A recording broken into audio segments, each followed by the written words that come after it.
All right, and we are live on Plus One EXP's Roll for Content channel. My name's Tony Vicinda. You can find me at Tony Vicinda across any social media platform.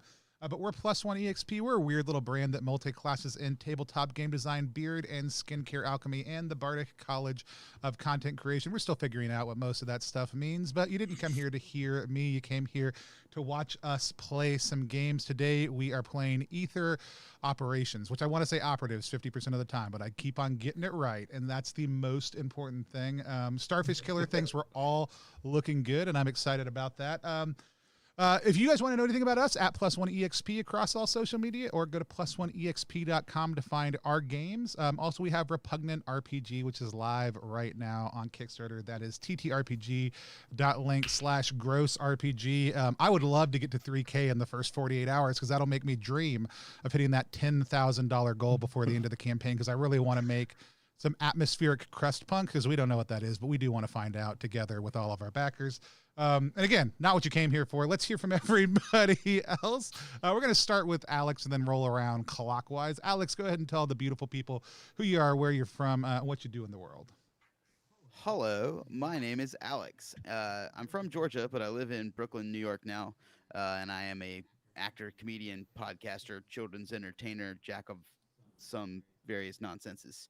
And I'm at R. Alex Murray all over the place. If you want to scream at me directly while this is going on, tell me to get into another Aether realm, you can do that. Yeah. And tell people your Venmo, because you like to do that sometimes also too. Yeah, dude. Same thing on Venmo. Same thing on Pinterest. If you wanna look at my mood boards at R. Alex Murray, just type it into whatever app you got. One of my top 26 favorite Alex Murrays. Next up, we have one-time Zine Quest 3 champion coming back for a second round, Adam Bell. Adam, tell people who you are. What you do, they can find you online. Hey, yeah, I'm Adam Bell. I guess I make games. That's the thing that I do that people know about. And you can find me anywhere at Adam E. Bell. That's also anywhere. You just type it in, Adam E. Bell. Awesome. Just finished up Grasping Nettles. 26 favorite Adams. Just finished up Grasping Nettles. You were free for about 2 hours, and then you launched a new Zine Quest project, right?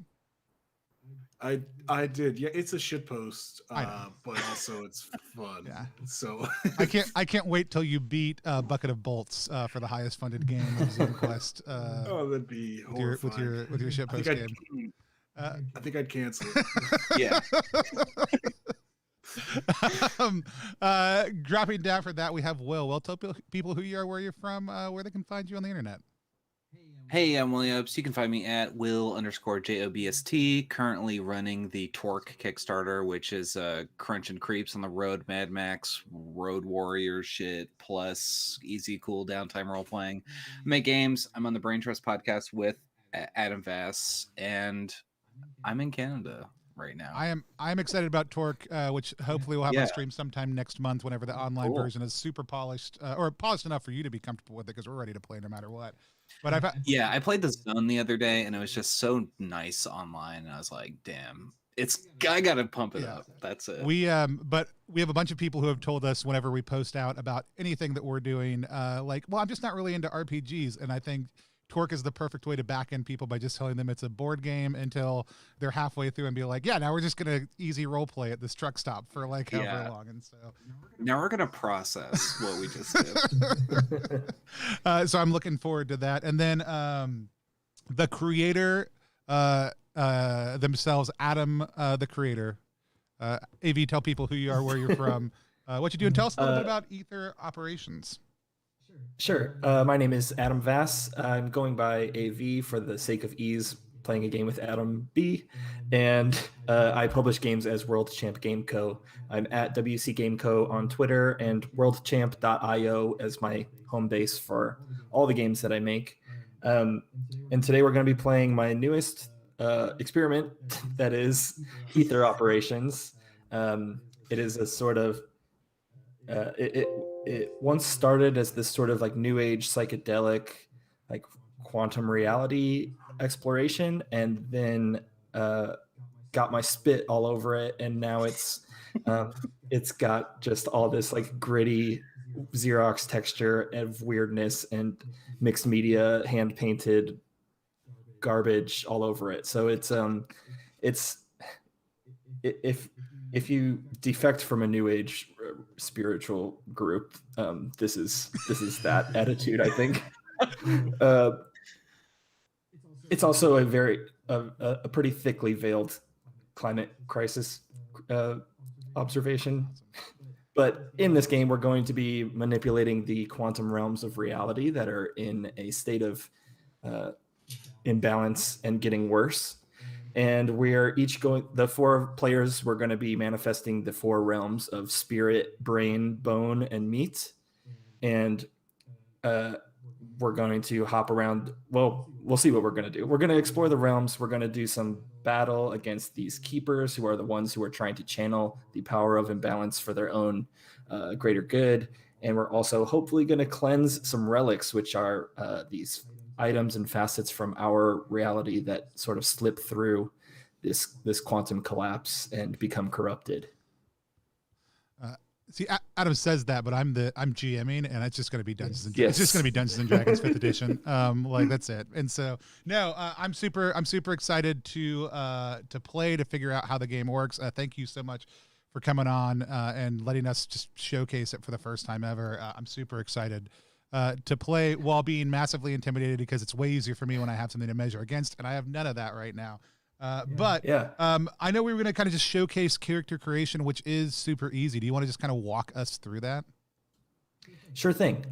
So we have 4 players and a GM, which is kind of the ideal build for this game, because there are 4 realms and each player will inhabit one of them. So why don't we firstly call dibs on which realms we want to represent. I'll just go last and take whatever is remaining. As a reminder, we have spirit, brain, bone, and meat as our 4 options. If anyone has like I'm dying to do this one. Meat. Yeah, for me, that's meat. It's going to be the meat layer for me. Yeah. So Will is the meat manipulator. The player characters are manipulators of the realms. So Alex, how about you take the next pick? Sure. I mean, I rolled up a brain. Let's go see with if brain. I could roll up a brain, so I could sit here in my pre-rolled brain. Perfect. Hey, Alex, go ahead Adam and take B. yourself up a couple dB for me. Yep. Pre-rolled brain. How's that? Yeah. Well, we could hear you. I just want to make sure. I'm having you match Cool. everybody else. You're good. Adam B, would you prefer spirit or bone? And I'll take the remainder. Good question. I was leaning meat or brain, so. Oh, bone is No. also cool for me, or spirit. No, you want to be meat. You're the meat manipulator. Thank out you. here. Thank you. I wasn't expecting to be, because they're all 4 of them are cool. They are Obviously. I guess I'll do bone. Bone feels right. Great. Which makes me the spirit manipulator. Are you going to be blue like all those new age Instagram posts of Dr. Manhattan saying things? I'm a removed from context Dr. Manhattan. Yeah, that's perfect. They clone stamp off the logo here, so it's public domain, I think. Adam sends me all these Instagram posts that are just Dr. Manhattan considering like fakers and stuff. It's really obscene. New age Instagram is a really strange place, and that was part of the inspiration of this game. Actually, I'm just going to pull up New Age Instagram, and everything you guys encounter is just going to be a post from somebody. Because they'll post a picture like you never truly know who you are until you do, and then it's Dr. Manhattan like stepping on Vietnam in the Zack Snyder movie. I'm like, I don't know if you know who this character is that you're posting. I'm actually just going to pull up Vermin Nazir's Instagram account, and that's just going to be every encounter you guys have is going to be one of those. All right, so we each have a realm to represent. That's the one. It's like really real. You can see the fighter jets in the background, even like totally ignorant of context. So we have our respective realms chosen. The first thing that we're going to do is each realm has a list of associated traits. You're going to choose one that you are, one that you wish you were not, and one that you aspire to be. I'm I'm not sure who has access to or is looking at the doc right now, or if anybody needs them to be read to them. If no one needs to be read, just to show the game, you can read them for me. If nobody, Yeah, I can also, if you're cool, I can also pop that onto screen as well. Yeah, sure. Yeah, that'll help, because obviously explaining rules is in one ear out the other most of the time. And if you're watching right now, go ahead and tell us which realm you belong to. Like, come on, I want to know. Yeah, if it's not listed here, say it anyway. Maybe I'll cop it. So I am the spirit realm manipulator. I'm choosing a trait that I am, which is eternal, because that one sounds badass. I wish I was not ablaze. Whoa. And I aspire to be unknown.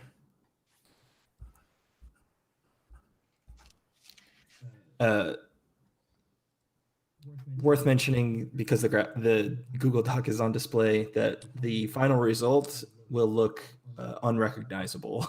The Google Doc is almost on display. Hold on. Okay. There we go. The Google Doc is now on display. Yes. The game in physical form is a 5x7 zine that folds out, and every time it folds out, it gets to a larger size until the end, which is a 19 by 27 inch poster.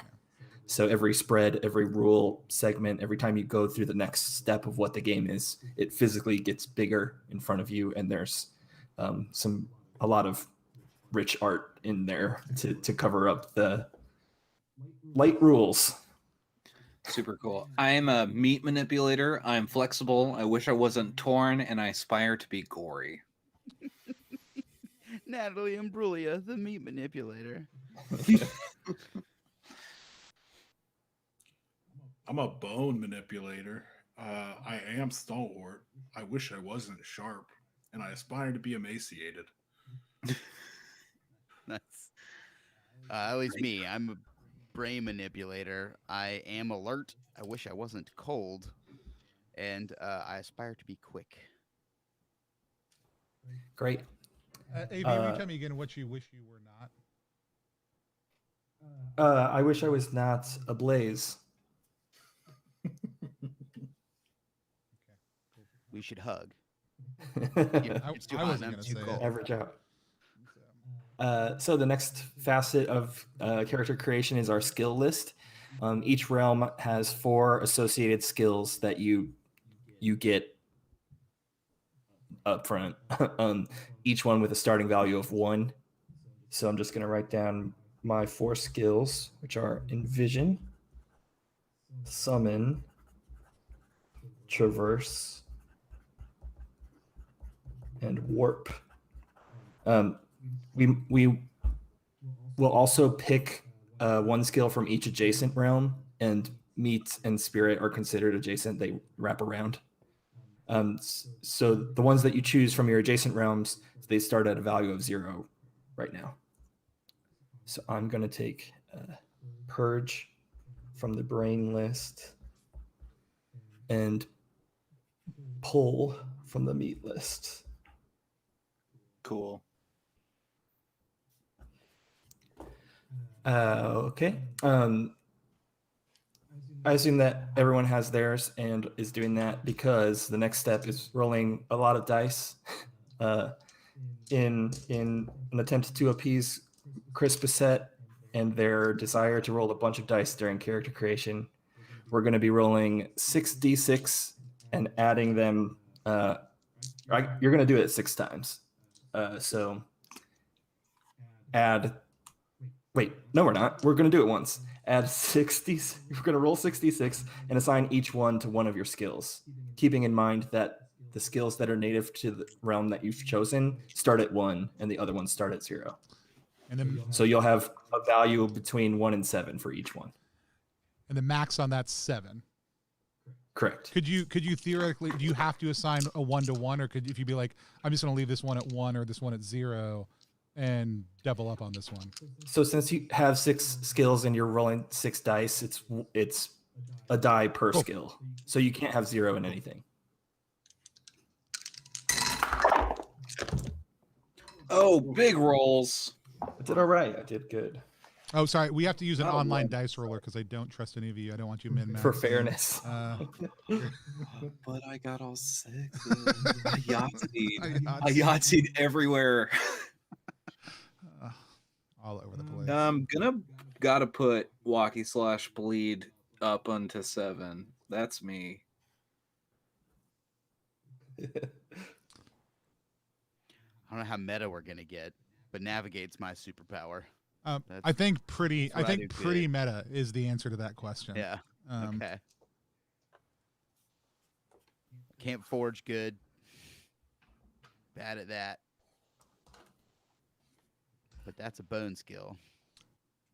one of the things As one of the you're- things I love is the skills are intended to be broad and function almost singularly when they're used. Like it works how it works in that moment, and it works Right. differently the next time you use it potentially.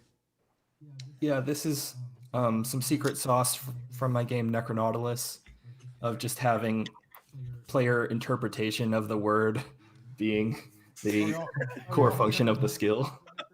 How many of us have it within arm's reach right now? I could see. Come on, it, but Alex. it's not Where's your within copy of reach. Necronautilus, Alex?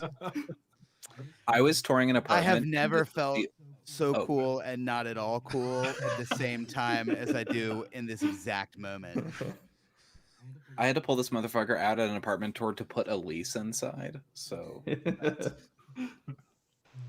So yeah, as mentioned, you'll be interpreting what each of these verbs mean when you desire to use them during play, and that interpretation can change between uses.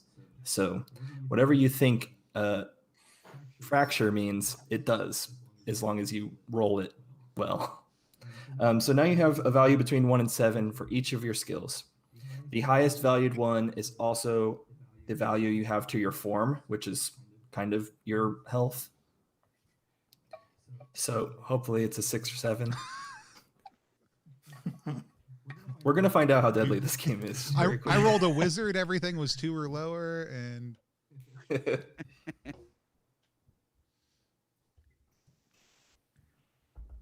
Should I say what I have, or are we just going to keep it a surprise? say what you got. I want to Let's see hear. what I got. All right. So I'm a bone manipulator, as you might know. I've got 7 fracture. I've got 2 protect, 3 fuse, 4 forge, 1 bleed, and 5 purge. That's it. I'm a classic meat manipulator, a pretty straight up build, if you know Aether Ops. I got pull 4, encompass 6, bend 6, bleed 7, summon 3, and fuse 2, and I did not cheat on my roll. I promise. I just need you to kill my character, Tony. That's we I'm presenting a challenge. we open up with Will's character dying. I'm made of meat.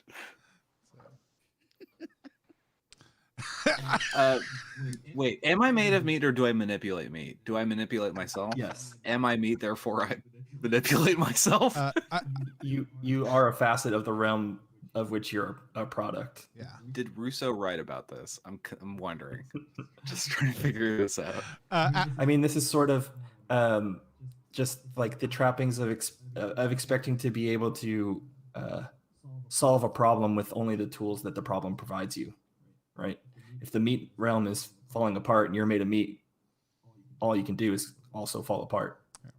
If all you have is a sledgehammer, everything is a sledgehammer. And so, our Alex Murray, tell us about your Me's your brain. your brain boy.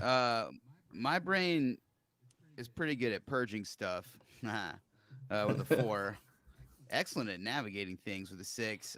Communicate with a 4 and remember with a 5. I borrowed warp from the spirit arsenal. Got a 4 there, and I grabbed that bone forgery, but can't do it very good as a 2. Not so good with the bone forging. Understand. I'm okay at it. So Okay, well, if we need to make anything, I guess we'll have to make up some crap about how I'm navigating forging something, I guess. My mechanic is going to be let's see if I can talk my way into navigating literally everything. So, And Broadway. the spirit manipulator, I have a 4 in envision, 7 in summon. That was the most Adam Vass thing I could possibly have done. 3 for traverse, 6 for warp, 5 purge, and 4 pull. So pretty good spread. I'm feeling okay. The last part of character creation is each realm has 2 special abilities. One is more focused on story and flavor. The other is a more mechanical function. So I, as the spirit manipulator, I can hear the shrieking voices of unclean relics. And also, when I roll a 6 on any of my skill checks, I can restore 1 form to any manipulator. So I have a healing skill, sort of. Cool. Oh yeah, I guess that I get to be kind of roguey then, because I can disguise my body to blend into any of the other 4 realms. My sneak man, brainy sneak man. As far as you want to be. Sure. And then there's a predicting mechanic where if I predict how many problems, I can ignore them. Which is There's very a cool. Jay-Z joke to be made there, but I cannot get the dirt off my shoulder. Remember the Linkin Park collab? So as a meat manipulator, I'm feared by humanoid keepers across all realms. That's true to life too, so it's not going to be a role-playing challenge. And also, when I land a killing blow on a creature, I gain +1 to the skill used. So I'm going to go meat-related berserk on everything. That feels right. I'm already nearly maxed out, so I'm about to platinum your goddamn game, Adam Vass. So let's. Adame. That's me. I don't know if we were supposed. I think we're supposed to do names, right? So as humor femur, I have access to a a network of low-ranking skeletal disciples, of course. And also, whenever I utter a plea to the Bone Lord before a skill check, you will roll 2 dice. You're such a good game designer. What the fuck? Yeah. I mean, Yeah, this is ridiculous. I just got to write the sentence when you utter a plea to the Bone Lord. Like, that's why I design games. Which is all Zine Quest 3 is. So I was going to ask. So we've got humor femur. Did anybody else jot down a nomenclature for your manipulator? Yeah, I'm Pinky, the brain. Nice. That's good.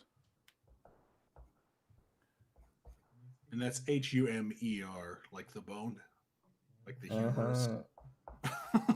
Just to make sure. That's funny. The funny bone. That's funny. You're kind of a funny guy. What's a good meat name? Oh man, Slab. Slab. Ribeye Johnson. Slab. I'm thinking tenderizer. Yeah, something brutal is good. Slab the Yeah. tenderizer. Ooh. Of How the meat about realms? abattoir? Abattoir. Abattoir. I believe it. What if my name is Factory Farm now? Let's cool it down a little bit.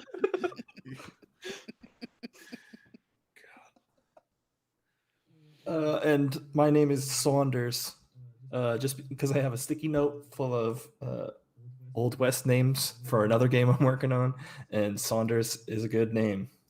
It's also the name Winnie the Pooh. Speaking of other games, sometimes we do mail call whenever we get mail on the day of stream. Oh, nice. This is my World Champ Game Co. Patreon support. So we got some. What am I holding up right now, Adam? Tell me all about this. Born of Cold is a story game about going through a weird winter to get revenge on the Snow Queen. So the core rules are in that greeting card in your right hand on the viewer's left, and then the 4 asymmetrical rolls are presented each as postcards that go within. It was inspired by Disney's Frozen, but made for RPG animals like us. People who would like writing the sentence when you utter a plea to the Bone Lord, you'll still like that game, even though I was inspired by Frozen. Oh shit! I definitely didn't transition us back to our faces afterwards. So everybody's just looking at the Google Doc. Here, I'm gonna do all the cool moves I did while I thought you guys could see things. Here's exactly what it looked like. Go back and download this episode, and then cut the audio from that section over what I just did. It'll make perfect sense. From the chat, Aaron King, I see you. I'm gonna be Ground Chuck. That is very good. That'll be my name. Yeah. Wait, is that your name? Yeah. That's great. It's like ground in quotation marks. Your name Yeah. Your name's Charles, and it's like My parents Ground only my Chuck. mom calls me Charles. yeah. Cool. So I think that's character creation, right? Yeah. Yep. We're all golden. So I've actually got a little bit of a pitch here that I did not at all run by you beforehand. Sure. So there is a skill, or there's a process for traveling, for traversing the realms. Here's what I would like to propose. Maybe we start with traversing the realms. Maybe Yeah. we get to the end of it also, but I think given that mechanic, the best way to highlight it is actually to do it in advance, because we won't get to see how it unfolds practically otherwise. Is Right. that cool? Yeah, totally. All right. I know you did some prep. Did you have a realm that we are headed to? We do. I rolled a d4 because there are currently 4 realms. I just let the dice decide. I did utter a plea to the Bone Lord before I did so, but we're going to be in the spirit realm. This is where we are going to. Does anybody have a realm we want to be traveling from? It doesn't matter at all. So just dibs it if you want it. Not your home. I bet we came back from a really bad time, whatever realm it was. Yeah. They're all bad times. I can tell you that for sure. Yeah, I want to say like within an inch of our lives. All right, cool. So the concept for traversing the realm is that you can travel to an adjacent realm. So really, you weren't in the bone realm. Let's say you were in the meat realm. We all wanted it. Yeah, and then the manipulator embodying the destination realm then fields questions or rumors from each of the other players to elaborate on the environmental hazards, dangerous keepers, and valued relics of the upcoming setting. If I had thought about this in advance, I wouldn't have had to prep anything. I could have just made you guys do all the work for me. I prepped a whole bunch of stuff. Now I get to throw it out the window. That's kind of what this awesome. mechanic is for, but it's golden. It's great. So yeah, I highly recommend if you're GMing this game in the future, what I'm just discovering right now is screw prep, make them tell you what they're doing. And so you guys will end up describing the collective ritual to enter the Aether between realms, but you guys are going to be able to ask Adam some questions about some of the things that are in realm. These statements could be considered true by the GM and integrated into subsequent streams. After each prompt is asked and answered, the answering player rolls a d6 plus their current form using their highest single value to determine the outcome, and that determines kind of how you land in the new realm. Correct. Cool. So yeah, as the spirit realm ambassador, as we're all kind of flowing through the ether between realms, each of the other players have an opportunity to ask me about a question about the spirit realm, and then I have to come up with some answer for it. And we're playing now. So this could be things like, what is dangerous there? What's something that's happened there recently? Who is in power? Right. Like what is it realm? Actually, let me set the stage a little bit, because I do know something. Who can hear things across the realm? One of you guys can hear the screams of relics. Oh, I can hear the shrieks of unclean relics. Awesome. That's excellent. So you from the meat realm have been hearing what kind of starts out as is almost a quiet spot from the spirit realm, and that kind of quietness rises and increases and deepens until it becomes something of a void sucking noise, and then from that void sucking noise, this almost rumbling capacity has started to kind of reverberate through the Aether and into the meat realm, and to you. As you can tell that there is something that is that is pulling you towards the spirit realm, and that is creating a disturbance there. Did I do a good job? How was that? Was that good? All right, Yes. excellent. Yes.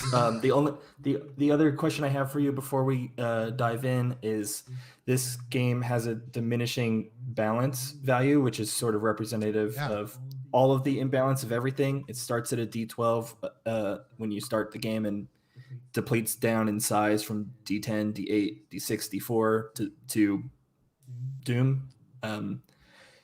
And the situation is more harsh depending on how small the die is, or how few faces it has. So where are we going to start off? I did start out with a D12. And I did roll it beforehand, and it was safe. Also. Okay. So I rolled an 8, if that's helpful at all. But well, gang, we have an objective as players. Let's run it down. Okay.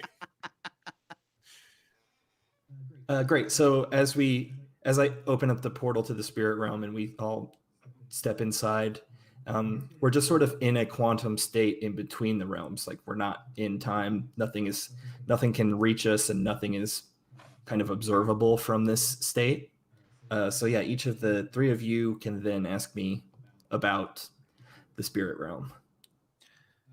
Cool. I'll go first. I want to know, who are the two people in charge of the spirit realm? The spirit realm is governed by this like two-headed or like two-faced being. It's a singular body, and it sort of rotates around like the mayor in Nightmare Before Christmas, depending on which face needs to be in a state of authority at the time. It has a otherwise humanoid form besides this, like, kind of the faces are sort of in a quantum state, and you're only ever able to address and see the one that you're meant to be speaking with or governed by. But they are good cop, bad cop, effectively. One is this sort of people-pleasing populist, and the other is the rules with an iron fist, kind of does not sugarcoat anything, and has more of a totalitarian vibe, but they're really the same governing body. It's a real Harvey Dent situation. Yes. What other questions do we have? What is the sensory? What kind of sensory shit is happening? Well, It's like the vibe, dude. yeah, normally it is sort of just like constantly quivering. It's not necessarily like an earthquake that you feel disrupted by. Instead, you're able to just sense the vibrations and the kind of like energy status quo through the ground itself, through the air. Any contact that you would make with other denizens is just sort of this like subtle shake. But that I expect that to not necessarily be the case when we arrive, based on whatever it is I'm hearing. It sounds almost like a inverted frequency. It's like diminishing the vibration of the realm itself. Cool. Dope. Got it. I'm gonna ask about if there's a major religion practiced in the spiritual realm, spirit realm. There's I wouldn't call it a religion, but everyone here, all the representatives of the spirit realm, just sort of know and understand what the nature of our spirits are, and that understanding supersedes religion. It just is knowledge. Damn. They're theosophists.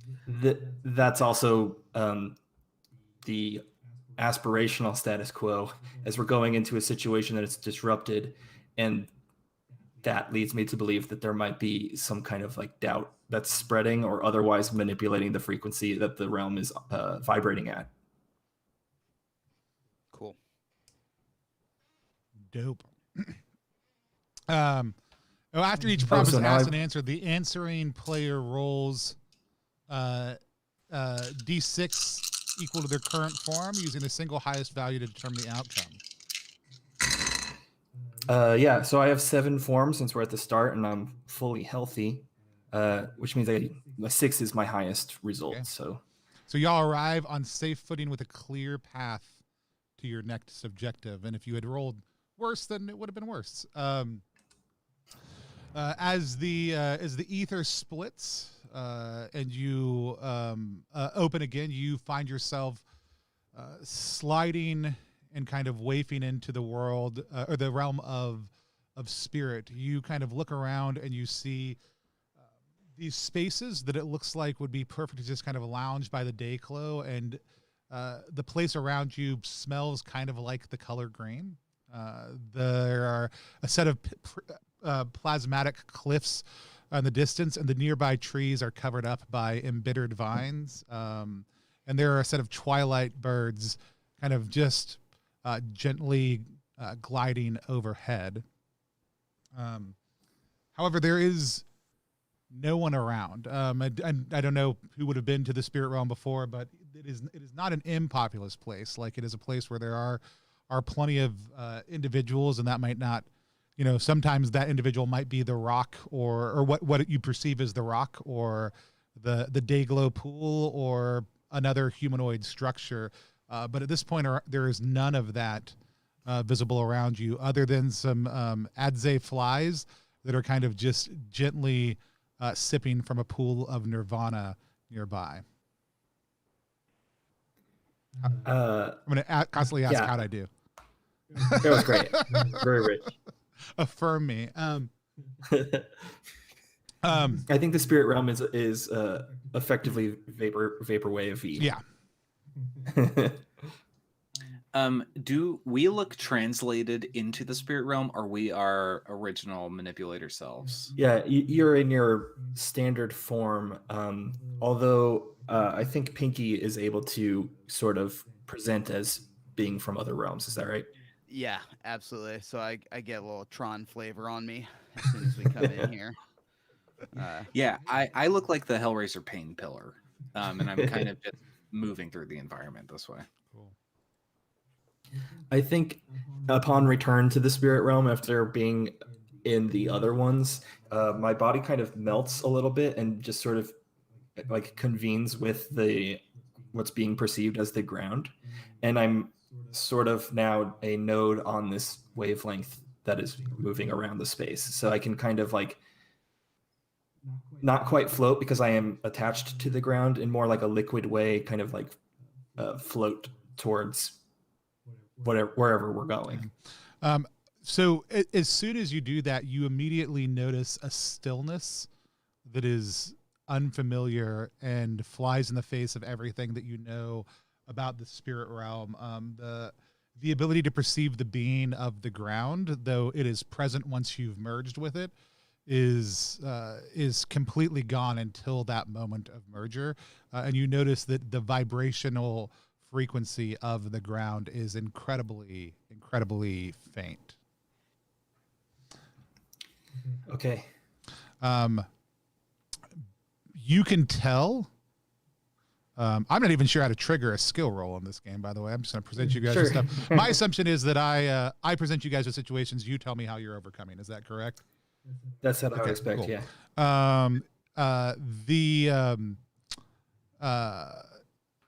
Yeah, I'm just gonna present you with that then. So you can barely tell it's vibrating.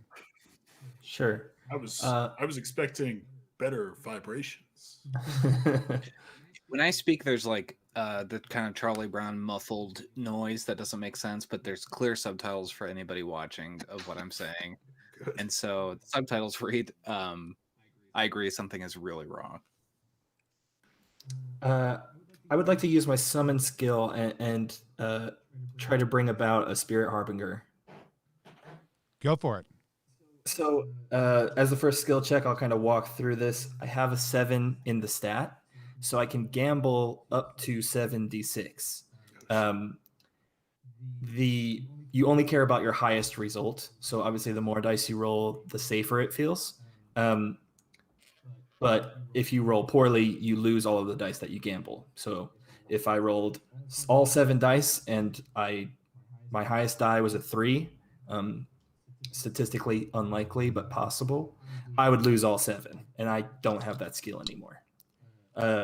So since this is early, I'm gonna wager 4. I'm gonna wager half of my summon dice that are available to me. You could theoretically roll us up like straight up 7 problems too, right? If you Yahtzeed on 1. Right. So thanks for bringing that up. So despite, like, even if I get a 6, which is the goal, obviously the highest possible roll, every 1 result is a problem. So I can still get the most intended result of my action and also incur worse things to happen. So I'm going to roll 4. I got a 6, but I also got a 1. So in the rules, that means, what's it mean? That I did a good job. Yeah, that's it. I succeeded. So I do what I want, and the result is as expected, which I'm hoping to summon a harbinger of spirit so that they can relay information to us about what this vacuum is. But there's also one problem, or however you interpret that, Tony. That Yeah. there's at least a problem. Sure. And remind me again, when you lose dice only on essentially a bad roll, correct? Correct. I don't have to worry about that particular me rolling to see if the universe destabilizes unless people lose dice. All right, great. So the first thing you notice is those twilight birds that were kind of gliding overhead, that half of them disappear. Their frequency, their vibration suddenly ceases. And then you sense the energy of the ground all of a sudden coming into being. And the spirit of the ground that you are merged with has been awakened, and we see kind of this shape kind of arise up out of the frequency into a face, just 2 eyes and a mouth that is the spiritual harbinger that you've summoned. I can sense there's something wrong. Can you like gather data on what it is that is happening here? The void has come.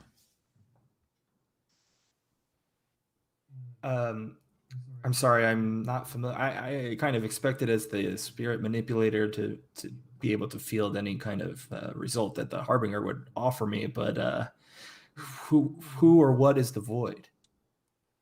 The void is growing. You get a sense of fear within this vibration. Like it is kind of leaning towards you. It's almost if this was the meat realm, it would almost feel like it was grasping and grabbing onto you, clawing at your skin, and so you get the vibrational equivalent of this frequency reaching out and desperately clutching at you, trying to grab onto you and get a sense of any sort of stability it can right now. Sure. I'd like to reach out, hopefully amplify our frequencies together. Okay. Let's see if I have a skill for that. Yeah, I want to warp. I want to warp their frequency to match mine. Okay.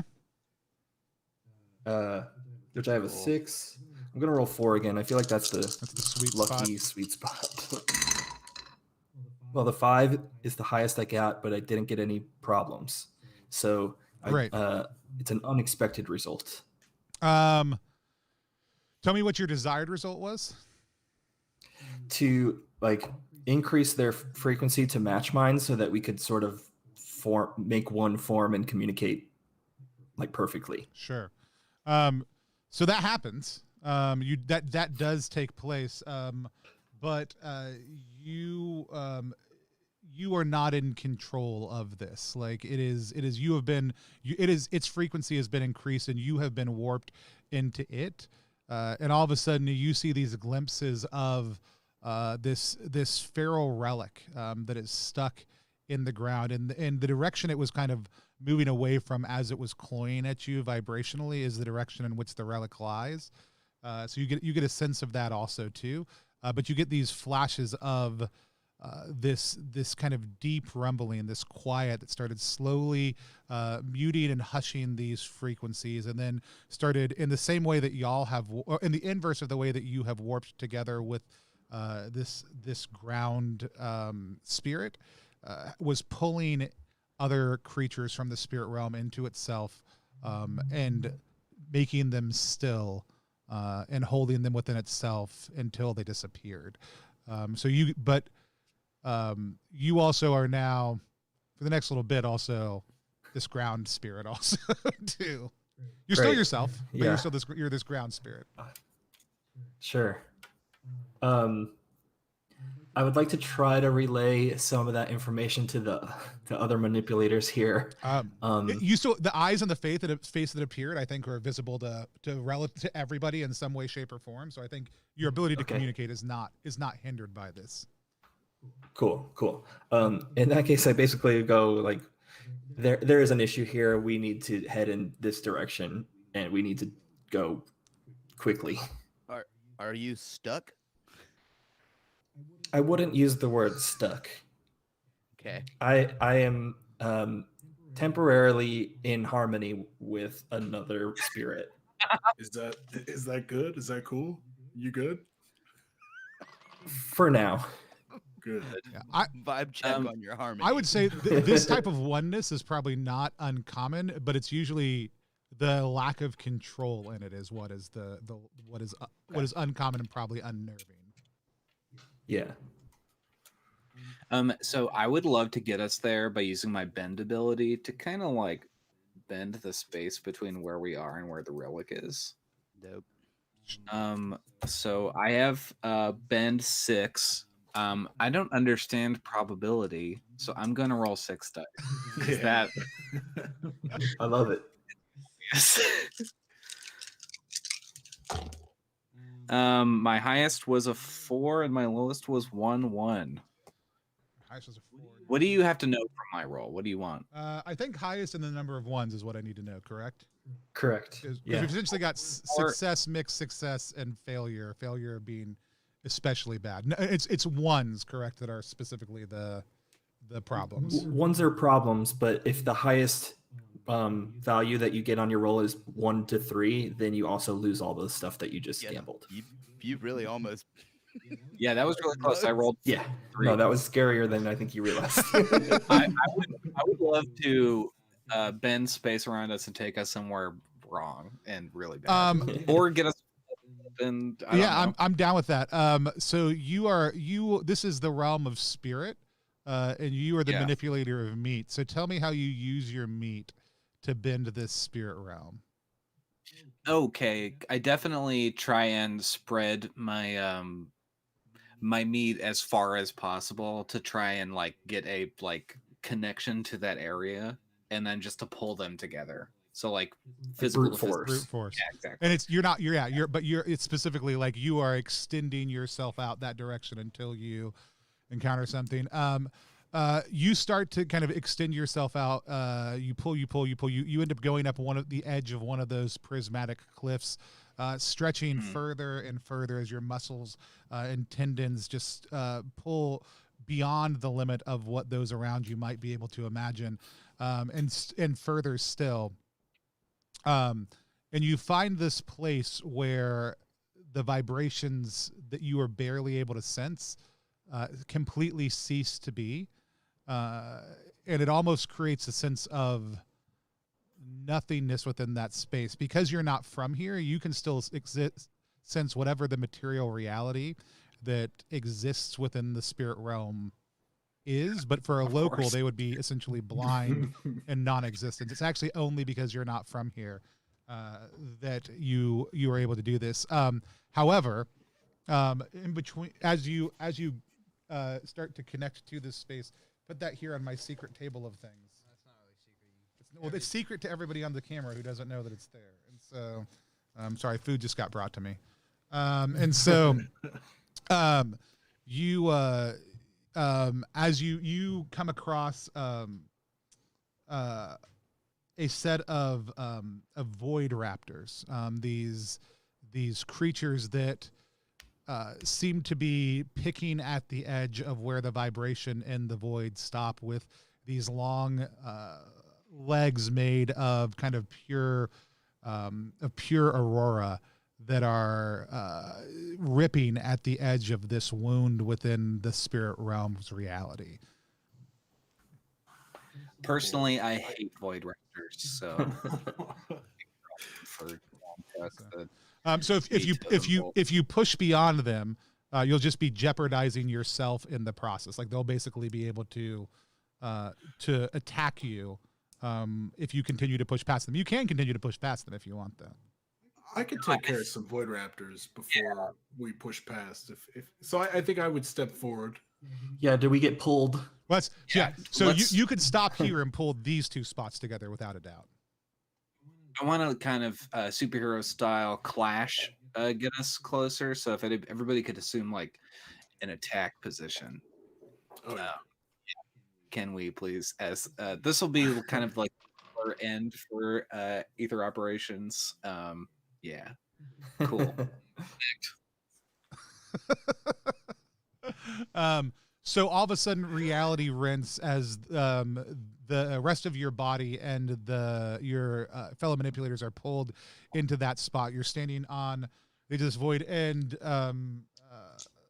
Saunders, you see and can perceive nothing before you. It's just this gaping chasm, this completely empty space. For the rest of you, in some way, shape, or form, you can sense the space before you, but it's as if it was partially toned, as if it was blank lines or black lines drawn in the thinnest like pencil you can imagine on the same color paper. You just get a vague sense that there is something there, but it's incredibly difficult to perceive. And there are these void raptors that are surrounding you. Okay. Yeah, I'm gonna step up. To describe what I look like real quick, I am made fully out of bone, but I'm not, at this point, I'm not a skeleton guy, because I have muscles and skin and all that, but it's just all bone. More like a marbleized statue, but of bone. Is that what you're saying? Yeah, kind of, cool. Yeah. And I aspire to be emaciated. I think I'd like to be a skeleton at some point, because I find that to be cooler, but we don't have to worry about that right now. That's for the longer campaign we're planning. Yeah, exactly. I want to step forward, and like my hand, I form a fist, which kind of, if you look at it real close, looks like it's growing into like a hammer shape. And I want to fracture some void raptors using my fracture skill. Dip. And I like the vibe of using all the dice on the first roll. So use them. I'm gonna go ahead and roll 7 dice, because fracture is my big one. Okay, I've got 2 6s and 2 1s. 2 6s and 2 1s. Yeah. So I've got 6 a 6. 6 is still a success. Yeah. But there are 2 new problems. Yeah.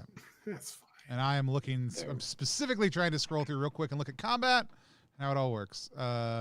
There's not a lot. I've got everybody set up. I'm just making sure I did it right. This one success you deal. So you rolled 7 dice. I did roll 7 dice. You have this hammer in your hand, and one of these void raptors that are made of kind of pure aurora is bearing down on you as it leaps towards you and kind of opens itself up to engulf you. Tell me exactly how the hammer impacts it and what it looks like as it's rent in 2. Yeah, I mean, it's just a big punch, I think. as it's leaping towards me, I'm just punching out, parallel to how it's moving. Cool. And I just go right through it. Awesome. Simplicity. And we see kind of one of these 3 void raptors fade into the frequency around it, but there are a couple more who are just flanking you. I would like to try and deal with some of the other ones, if I may. I've got an ability called Purge, and I think that just really quickly, I look like a I look like a giant naked Ken doll with a huge head and like a big blue cape. So like you would think a human form looks like just like a big rubberized, no features, sort of like almost pink Gumby body, but with this like absurd blonde hair and blue eyes and like big, like really way too straight smile. But like large. The head's like a size and a half too big, and I've got like a big, just a blue sort of shimmering cape. But because I have like merged with this plane. That's all in like, like a like vapor wave outlined like neon colors. Um, and because because thinking something makes it so I can also unthink something to undo it. So I'm going to concentrate on the raptor closest to me and deny its existence, therefore purging it from this reality. And I've got 4 on purge, so hey, here goes 4 dice. Ooh. My highest is a 4, but no ones. Okay. And so I mean, so you succeed. How many did you roll again? 4. 4. So you succeed, and you actually see this void raptor kind of look at you. It struggles against your movement, and then all of a sudden it just slowly fades into being. However, this realm is all about the reception of self and the receiving of the other. The action you just took violated the essential relational reality of this realm. And so I'm going to figure out something really bad that does to you in a little bit. I'm just going to stick it in my back pocket, but I'm letting you know so it hangs over your head that you have committed a sin against the reality of this realm as it stands by denying the reception or the existence of another. And so, way to violate the quantum state, And so, but successful. Now my fault. This freaking realm's all up in its feelings. There is one more of these raptors, and it looks like it's actually starting to head off, terrified of what has just happened, into the deeper into the void. What do you do?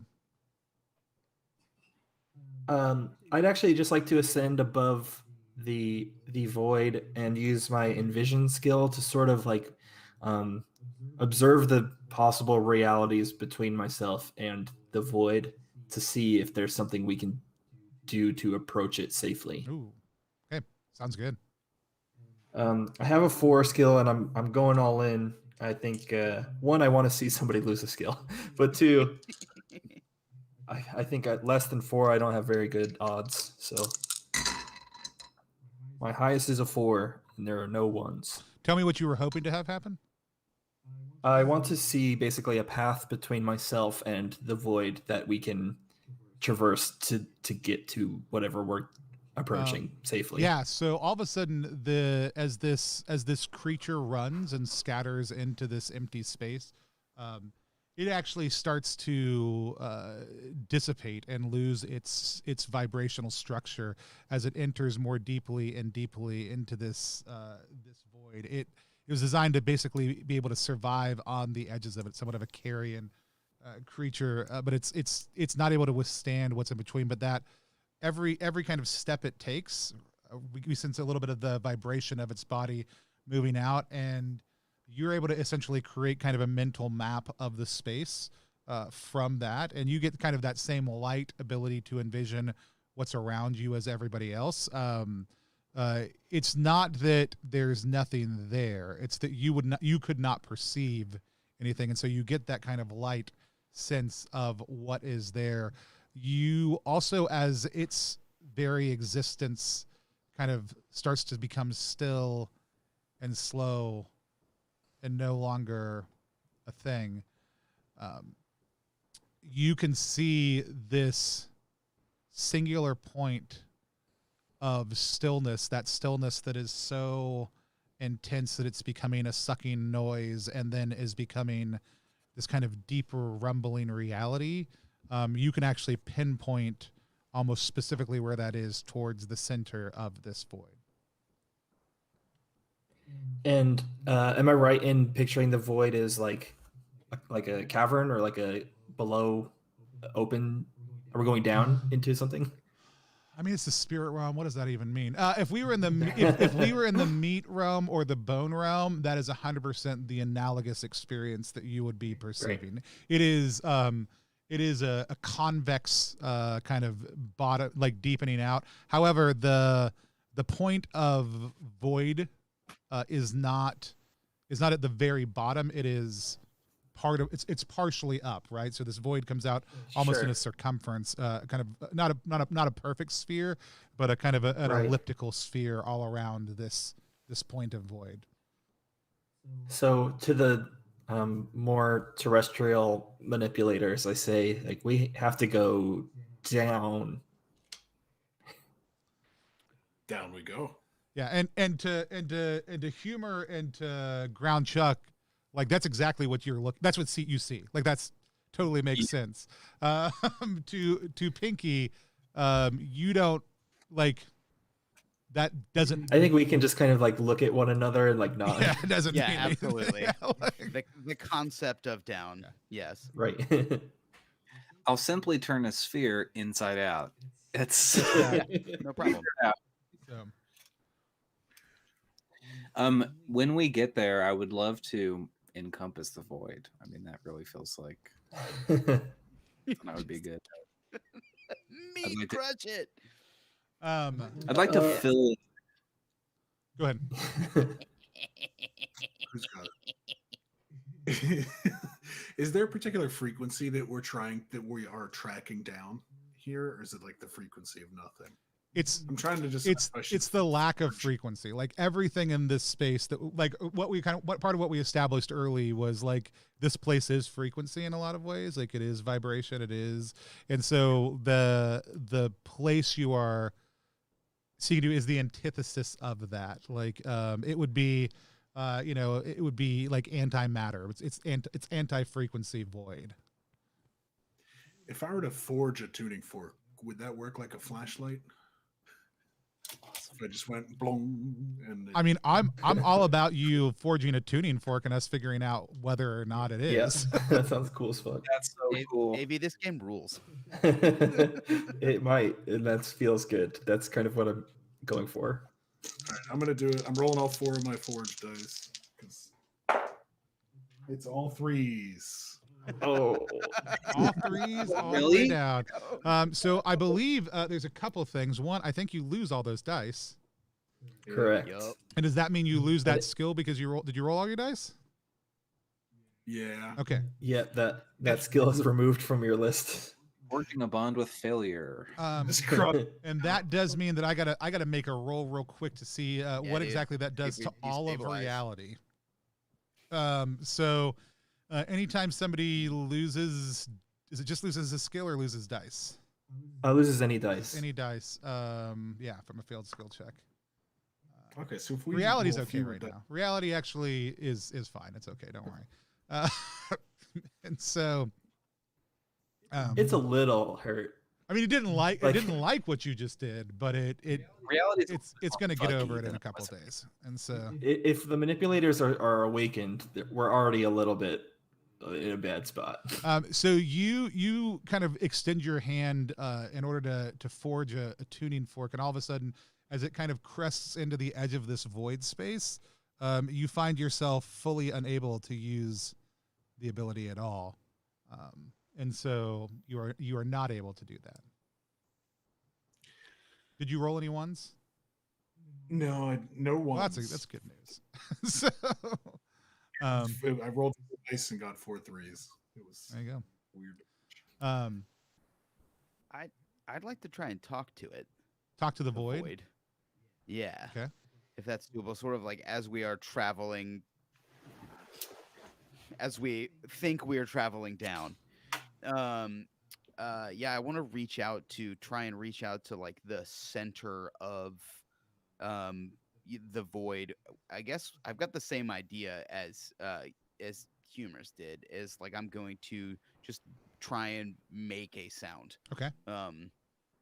That will allow me to communicate with the lack of vibration in the middle of this void, and I'm rolling to communicate, which I've got 4, and we're just gonna just absolutely keep just rolling nukes.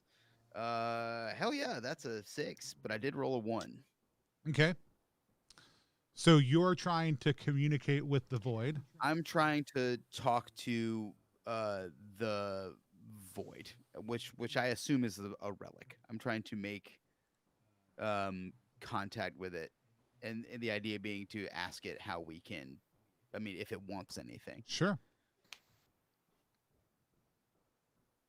And you rolled 1-1. I did roll one. Tell one me what you moose. tell It's a me moose tell me one what you if we're playing along at home. think. I'm going to go ahead and guess to the relic. Okay. What I'm thinking as we're imagining that we're falling is we're here. We have come to return the vibrations to you that you have lost. We wish to settle you and to heal you and to help you find balance. That was beautiful. My dude. Then then I also think some Grateful Dead lyrics at it. And tell me what you are, what you wish you would be, and tell me what you are, what you wish you weren't, what you aspire to be again. I am alert. Okay. So I think that's also the Sure. I am sort of, I mean, my passive perception is pretty high. But I wish I wasn't cold and I aspire to be quick. Yeah. So you get a sense not of conscious thought, but of intent and purpose. You and it feels familiar. It feels calculating, and it feels logical. And this relic seeks only to consume. It does not seek to restore the vibrations or desire the vibrations. It seeks to own the vibrations, to have the vibrations, to pull the vibrations into its very self. And you feel it pulling you gently towards it. Right. I'm going to communicate that to my friends. Hey guys, this is going to try to eat us. So if there's a way we can maybe cut it off from all the good vibrations it's sucking on, that would be maybe the move. Give it some excitations. Yes. I would love to be able to pull this void into my meat pillar self. I'm what's known as the cosmically dead zone. So inside of me, I can just negate, if I can get it, I can subsume the void. I can become the void. In a matter of speaking. I know it's all you want. So what you said you're pulling it? Yeah, I'm gonna try Or and pull it encompassing it. inside of me. If someone wants to help get it close to me, then I can encompass it, or I can pull it, and then we can. I mean, I do can something fun. navigate You can towards it. You can feel though it is not acting on you at this moment. You can feel this same pulling that is happening to Pinky that is present around you. Like if you stop and pause, even within that lack of vibration, as y'all have entered more deeply into this sphere of its influence. I mean, if you let yourself go, you'll move towards it. I'm gonna let go. Okay. I want to get in gonna- this thing. You want to what?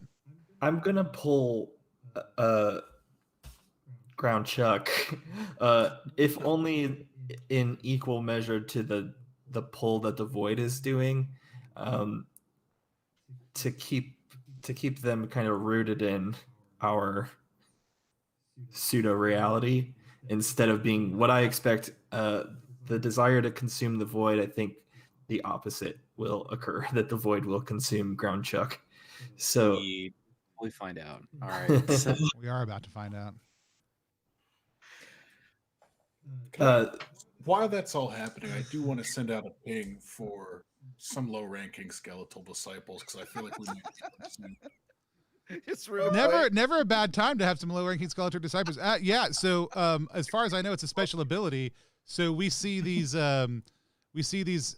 these hands reach out through the vibration. They come from both above and below as your low-level Skeletor servitors pull themselves into this reality. Is there a certain placement you want them to have? I want them to be kind of like on the outside of things for now. Okay. I just want them to be there if we need them. It's emotional support. Yeah. Hands. Thank you, chat. Should I roll my pull skill to protect Ground Chuck? Yes, go ahead and roll your pull skill. I'm rolling all 4. This seems important. I rolled really good. I know it doesn't matter on the net whole. I got a 6 is my top one. Okay.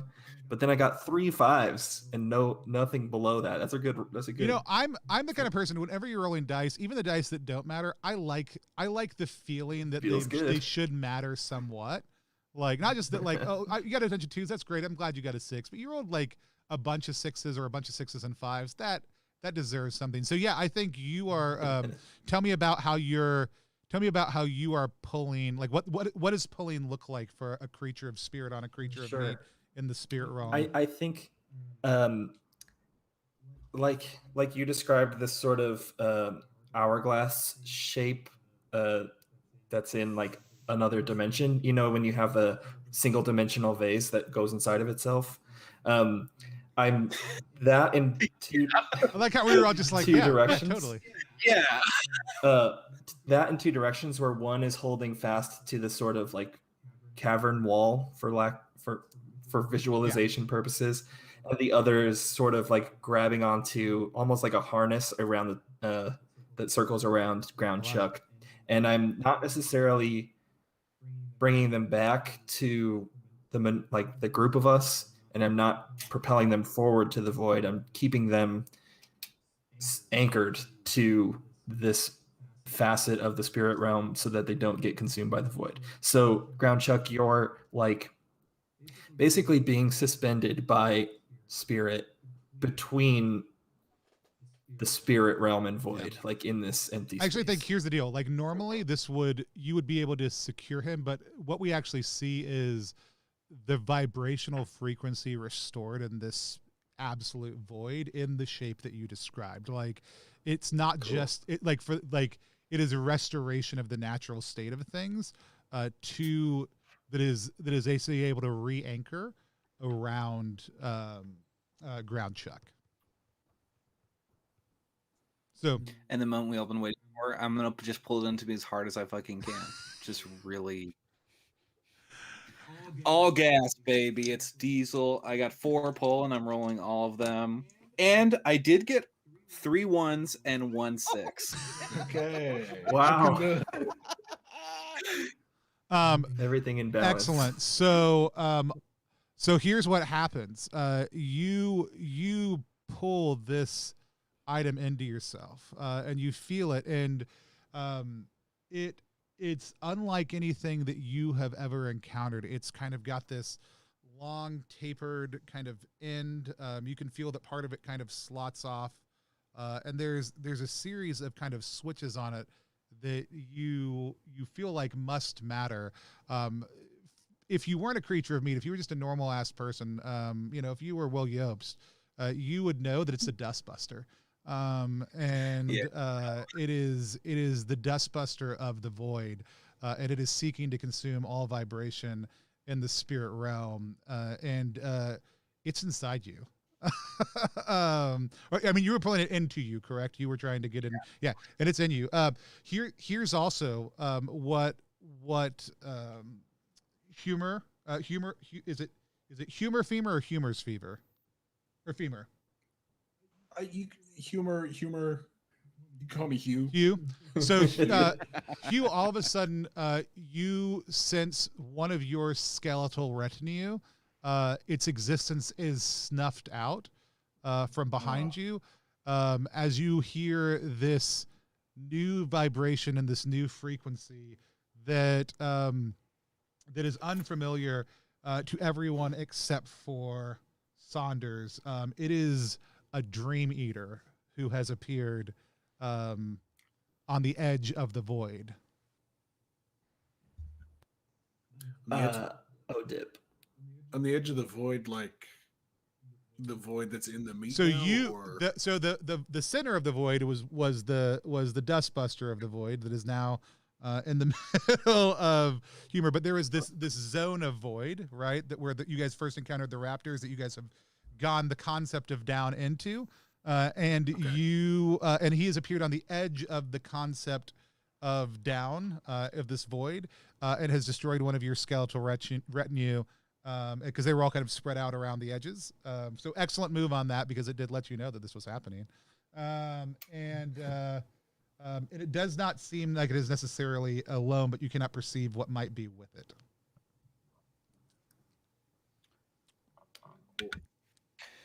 Mission accomplished, everybody. Congratulations. Done it again.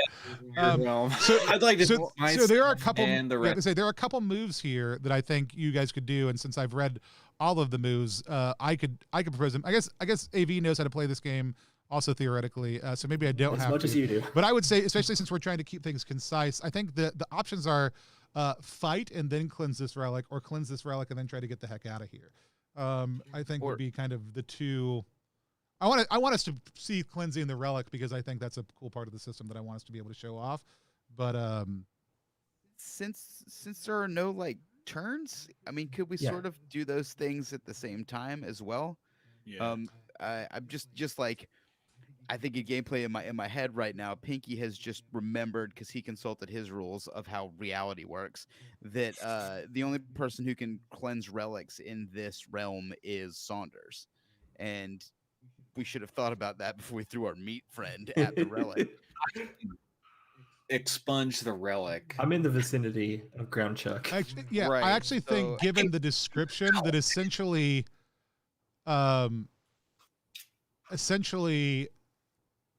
Saunders is tethered to the ground, because they are ground spirits still also too, but also the only vibrational form that exists here is Saunders, and so the rope that is reaching out around and pulling on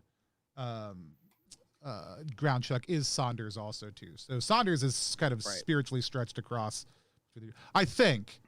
Thin, thinly, but yes. Cool. I mean, if Pinky, if you and I would want to go hold off the Dream Eater while these two handle the thing that they do. That seems to be the move to me. Absolutely, is that this naked brain man and the skeleton army are going to go fight a dream.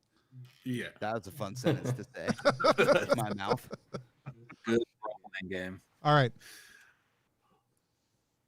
So tell me what that looks like. So, let's do the fight in the Dream Eater first, and then we'll come back to the action that's been happening behind the scenes the entire time as they're cleansing the relic. So I command all of the skeletal disciples to descend upon the thing that took away their one of their own, and then I head that way as well, probably forming a bigger hammer fist.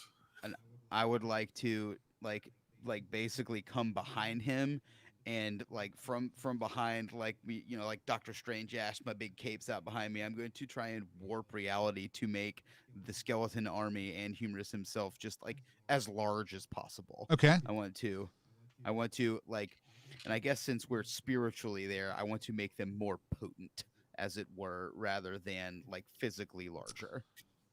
So do you want to increase their vibrational reality? Yeah. Yes, absolutely. I'm gonna turn up the vibe on the skeleton army for sure. Okay.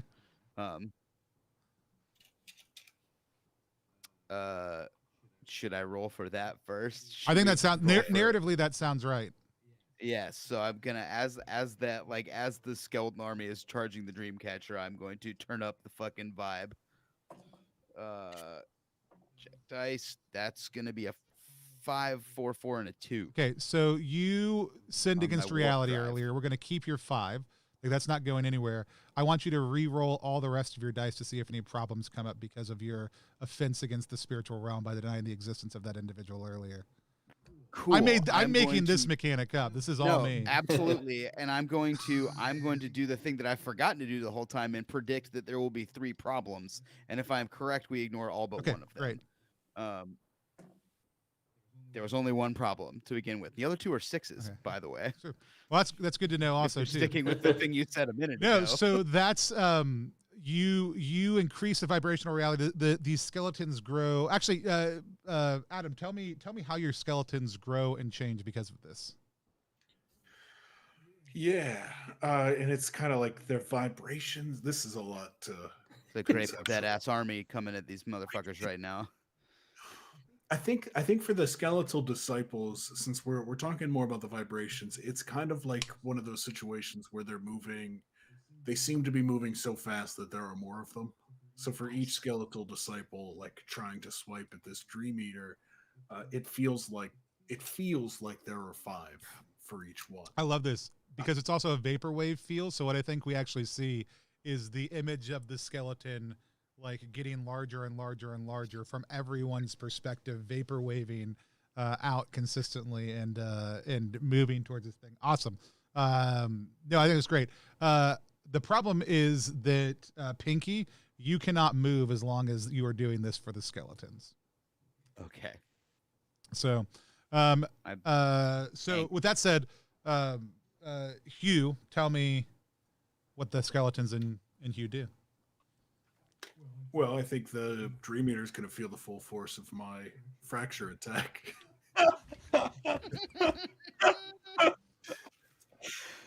Which is going to be me rolling all my dice to, for what, like lead in the center, Hugh with the hammer, and then all of the other skeletons kind of like vibrating around it. How many dice is 7? I feel like Immigrant Song by Led Zeppelin is playing. But like the Daft. Yeah, the remix. Oh my God. Alex is literally rooted in place. There we go. You're back. So my highest is a 5. Okay. I've got 2 1s. These dice are not good at this game. Let's see. So 5 and 2 1s. Reality. Does success, Adam? Since rather than me quick referencing and making everybody watch that, Yes. How does does a mixed success matter, or is it just binary on combat? It still is considered a success in combat. Okay, so it's just 4, 5, 6 success, 3, 2, 1 fail. Yeah, but you still have the 4/5 skill check result that what you do has an unseen consequence. Yeah, that's great. Awesome. So, tell me as you come up on this Dream Eater, who has this long kind of robe surrounding itself of just the darkest purple that kind of shimmers with a plasmatic like aura. What does it look like as you fracture them or fracture into them? Yeah, I mean it's another, like, it's probably an overhead slam, and hopefully the skeletal disciples kind of spinning and whirring around it are kind of like lining up this Dream Eater so that I don't have to do much aiming. They are aligning the target with where my hammer is going. Yeah. So as they happen, they get to it, they speed up, they vaporwave out, and they grab onto its body, its robe. They're holding it in its kind of in its place as much as they possibly can. It's somewhat detached, but they've managed to root it as you impact with it. And you would expect if you were in the bone realm or the meat realm that you would send this creature flying. However, it is rooted exactly in place also too. So you connect, it's hard, you hit it, but you also immediately stop moving forward as you do so, with all the crunch and pain and cracking of bones that come with an unstoppable force hitting an immovable object. Right. And you see these 2 kind of dark purple eyes appear from beneath the gaze of this cloak, and you hear the sound of a smirk come from beneath it. Sound of a smirk. So Am I losing any? I don't know. I didn't read the combat section. Do I lose any forms? that's the other thing here? I was just trying to look up real quick. So I take action when you suck, I believe, on combat, and so I do know that was kind of the mixed success of the reality with the problems. It did not get blown back initially. I mean, it's a heavy blow. Equal to their current. I only do damage to you if you do not get equal to your current. If you don't get any successes, so I only do stuff when you don't get successes, right? And you got a success. It just wasn't a full clean success. Okay, so I'm just used to hitting impossibly. Yeah. Like you feel your bones crack, but it's not like you would have normally knocked it back. You did not. And so you did not necessarily remove the danger or give yourselves any time. Like this thing is still here. It's still pressing. It's still poised to do damage. It just has not yet. Cool. Let's take a pause there. Tell me how you guys are starting to cleanse this relic. Ground Chuck, I think I need you to at least make it. I want you to somehow hold it in a way that I can still access it without going through you, because it is consumed effectively, right? I think either one of us would be perfectly apt to cleanse this relic, but I think we have a contentious relationship, and maybe there's a scoreboard element about who's going to score what relic. So, sorry, buddy, this is going to be me unless you're going to do anything about it. And this is this is my realm. I know what's best here. I need to reverse this Dustbuster and get those frequencies back. Why didn't you let me do that back in Meat World? This is all in the subtitles again.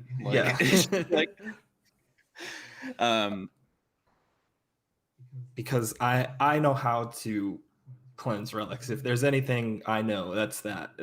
Anything you know, cleansing requires a delicate touch. That this. Please. I'm going to bring I'll bring the Dustbuster up to the membrane level of the meat pillar, and you can try. Cool. I'm sarcastically presenting it. Like, it just, in the subtitles, it just, in parentheses, it's sarcastically rising the relic too. Okay, so to cleanse a relic, I roll d6 equal to my form, which is 7. So things are probably okay. Peanut style Lucy take away the football at the last minute, or is that or hey, how about you just go for it? Okay. I like the energy. My highest is a 6. Awesome. So tell me what it looks like as you cleanse this relic, because I didn't make it a super hard one. Sure. I think as this thing has been consuming and depleting the frequencies in the region, I just flip the switch on it to go in reverse and expel them, and it acts basically like this loudspeaker, just spitting out these waves of frequency that I can watch increase in amplitude, almost like this conchular emission from the Dustbuster of everything it consumed. So I see the waveform of the Void Raptor and one of the skeletal agents that had been dissipated now I see the outlines of the bones that were consumed. The bones maybe aren't there still, but their frequencies are in the spirit realm. As the Dustbuster just sort of purges everything that was previously contained, and you hear the motor kind of coming to a whizzing, diminished, just it's still a functional vacuum at the end, but it's not powerful enough to consume spirit frequency. Awesome. It's a simple conchular emission. Yeah. And then I poke at Ground Chuck. I suck up some of the meat juice that's dripping off of Ground Chuck to prove that the relic was easily cleansed. Bad behavior.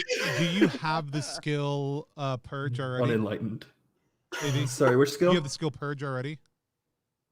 I do. I would actually maybe the opposite of that from the Dustbuster to have consume. Is he thinking pull or what is that? Consume? Oh, so I have pull. I think thematically I want consume. Cool, that's fine. Here's my question, and this is a great question for Yes. Can you just create a skill? Yeah. Oh yeah, the relic skills or rather like the new skills that you learn as you journey are not from the initial skill Awesome. list. That clarifies things. Yeah. No, I think consume is great. So everybody gains the consume skill at level 1. Cool. AV gains it at a D6. Which is a 2. He's so powerful at consume. He's twice as powerful as any of the rest of you. He can consume as much as any two of you. So it comes down from the pillar. Cool. We all consume. You all, yeah. Every manipulator who's there gets consumed. So you all feel this knowledge of consume, or this awareness of consume, or this ability of consume, depending on your lens. Enter Just into all you. get a little hungry. I want to immediately apply that to the hammer. That's Do it. I was hoping for that. just trying to vacuum it up into my bones. Actually, I'll tell you what. If you want to, instead of gaining 1 in this, I'll give you it at a D6, but you can only use it this one time. So you can either choose to keep consume at 1, or you can just basically blow it all out. Again, not in the rules. I'm just deciding this. Yeah. Or you can blow it all good, out though. and just like one immediate. This knowledge enters you, and you can roll a D6 to see how many dice you're going to roll instead. Yeah, why not? It's a one shot, so that's absolutely the play to take. You can also lie to me about how many you rolled. If I was gonna lie, I'd say 6, but I got 5. Okay, so roll 5 dice, and you get this consume action. That is a 6 and 1-1. 6 and 1-1. You rolled 5 dice. Yes. Tell me what it looks like as you consume this Dream Eater. Yeah, so the hammer bone hand that's on its like head or wherever it was, just kind of it gets bigger and bigger and envelops it, and then it just starts compressing into like petrified wood type bone looking shit. Until that Dream Eater is so small that like I could just kind of break off this little hammer bit, and I've got it encased in this little large fist-sized bone enclosure. Excellent. That I could. All of a sudden, you perceive the world in a slightly different way. It almost seems split, and not maybe in this realm it's easy to tell. You can tell that you've gained a little bit of meat in one of your eyes, and there's just this floating purple pupil in one of your empty ocular sockets now from consuming that thing. I got to roll to see if reality destabilizes a little bit. It does. I don't know what that looks like. What does it look like? Do I describe that? Do we talk about how reality destables? Yeah, it's actually not in the doc, but it's part of the layout text right now. Is that, well, one, obviously things get worse. The keepers and the relics get more powerful, but thematically or visually, it's sort of your prerogative in what way the realms worsen their state. Sure, I think. Well, let's do this. I'll kind of give a setup, and then I want you guys to tell me what happens in each of the realms that you control, because it'll be it's a good closing piece also too. So all of a sudden you feel the very base of the quantum reality that exists across all planes shift sideways, and for a second, meat and bone and brain and spirit all seemingly jumble up and occupy the same space. And as everything snaps back out into its own plane and into the way that it is supposed to be, you are each kind of pulled into your own sphere, or into your own realm for a second, and confronted with a nightmarish force that exists across all the realms simultaneously. I want everybody, as we end the actual play session, to tell me what that absolute evil that goes across all realms looks like in your sphere. Like, what is your character staring up at? I'm ready if y'all want to think for a second. I think as all the spirits exist on these nodes on wavelengths, the wavelength itself is shortened, And so all of the nodes are brought more closely together, and also all of their amplitudes increase. So whereas you would have a sine wave like this, squishing it and it's proportionately bigger vertically means that the realm itself is physically smaller. It occupies less space and there's more ether around it.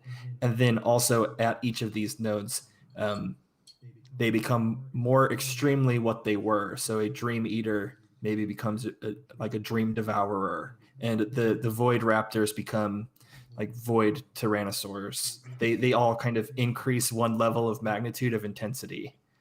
The same can be said though for the better qualities of the spirit realm, although they're few and far between.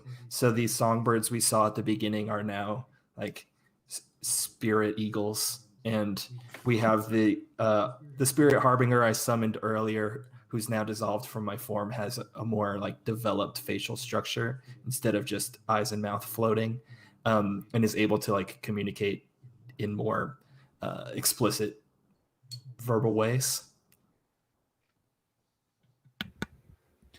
In Meatlandia, it is as if the burner that was off was turned to 1. So everything is starting, the oil's getting a little bit hotter. So if this gets worse, we'll see a full sizzle for every element and denizen of Metopia. It would be really bad. It's heating up. Smells delicious. Unfortunately. The great marrow eater that was thought to be defeated and is now just legend. People are sensing that it's rumbling in the distance and it's going to make its way to the main bone center. So that's going to be a problem. But I looked the marrow eater in the face, and it's real. Awesome. All right. In the brain realm, there has been a great forgetting, and it's not even across all across like everybody, but like basically everyone's just sort of like forgotten about a fifth of their learned knowledge. So like somebody's tying their shoe and then just can't do it. There's a bird flying through the air and he just forgets how to turn and just smacks into something. People don't understand stoplights anymore, and it's absolute and utter chaos across a formerly very regimented and clockwork society. Crazy. People are Um, pushing on pull doors, man. awesome. You guys slayed my my Dust Eater of the Void, or my Dust Buster of the Void. Congratulations. Does anybody need a short break before we do the reaction roll? Or are you guys all good? Yeah, I'll take a break. I'm going to pop up a graphic. We'll be right back. We're playing Aether Operations. We're going to do our reaction roll interview right after this. Good deal. All right. You guys don't have to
All right, here on Plus One EXP, we have a little thing that we do called Reaction Roll. It's a live stream within a live stream where we just sit down with a creator, a game designer whose game we just played, ask them questions, share our thoughts about it, and just basically tell them what we loved about it. Typically, we haven't told anybody anything bad yet. See what happens now. Today, we are playing Aether Operations by World Champ Game Co. with game designer Adam Vass, and we're going to talk about it right now as soon as I find that actual setting. There we are. My name is Tony Vicinda. You can find me at Tony Vicinda across all forms of social media. You can find everything we do at plus1exp.com. Let's hear from everybody who they are again real quick, and then we're going to talk to Adam about Aether Operations. So, Alex, tell people who you are and where they can find you online. Hello, I'm R. Alex Murray. I am a actor, comedian, podcaster, Brooklynite, and I'm at R. Alex Murray on Twitter and Instagram and all that nonsense. I'm also the, producer at the Missing Sock Podcast Network, where I have a couple excellent shows, and a bunch of other excellent people have many more. I'll plug one real quick. Listen to Child's Play, in which my friend Adam and I are listening to all of the Kids Bop albums, all of them, presenting our own fixed versions of at least one song on each album, and slowly going insane. Awesome. Adam, tell people, Adam Bell, tell people who you are, what you do, where they can find you online. Adam Bell. I make games and play them. So you can find me at Adam E. Bell anywhere, on Itch, on Twitter, all the other websites. Anyone, just type it in. Awesome. Will, tell people who you are, where you're from, where they can find you online. Hey, I'm Willie Epps. I'm a game designer from Toronto, Ontario, Canada. I have a Kickstarter going right now called Torque. It's a Weird World rally role-playing game with fast cars and chill hangs. That's on Kickstarter.